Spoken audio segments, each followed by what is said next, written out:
Well, I went down to Laredo a few days back to meet Tracy. We hadn't really hit it up since Dragonlance took off, which put a lot of strain on his commitments. Hell, it put a pretty heavy strain on his family life, but that's a story for another time.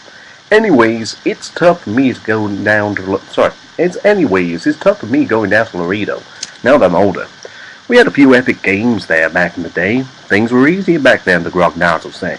So I thought I'd ask a real veteran about how things are going in the D&D world now he's got over 30 years experience with slinging dice.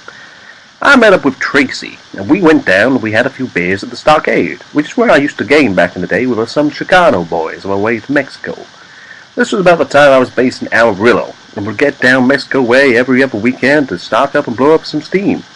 Anyways, Tracy and me got talking about 5th edition, and it was pretty interesting to get his spin on things. Since he's glad they're back to mentioning Dragonlance again. Not many folks know it, but there was a time that Dragonlance was a dirty word up at Wizards of the Coast. Turns out, patent pushers thought it was real bad publicity. 280s, not enough edge, not enough bite. Ed Greenwood hated Dragonlance with a passion because it got in the way of his pet projects.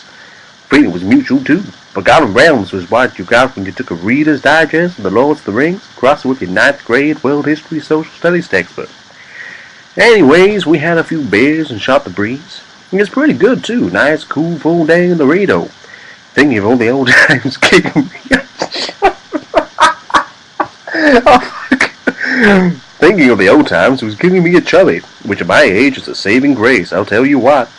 So we thought about crossing the border and hitting a sauna or something. Hell, I'm getting old for this. Now, I've got to be clear that I ain't queer. But sometimes when dudes get together, stuff happens. That's just what guys do. No one needs to know what gets... No one needs to know who gets done or what goes on. What happens, happens, and that don't make no one gay. So we drove down the Rio Grande and back with my 4x4 with my jeans and cowboy boots creaking. Hell, it's been a long time since I suited up in proper getup. I bought mine at an old cowboy denim shop in Amarillo. Now, there are about 1,001 ways to have some fun in Amarillo. But there's an old game store where you can... But there's an old game store where you can still meet some grognards who never shacked up, and hell, we all need to bust a nut from time to time. Don't make no one gay, just to be clear. Well, I'm digressing now. Long story short, I think I'll wrap up the new 5th edition books and give them a roll.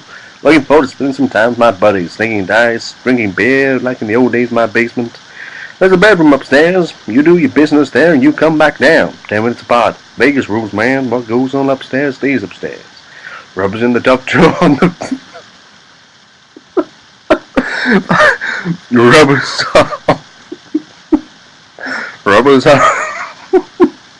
Rubbers are in the top drawer on the bedside table. Got some Astral Glide too. It's open. The TV's playing a couple of good Bandora flicks. Suit up, finish up, and come back down. Why do you say, partner? Ready to sling some dice? Fuck it.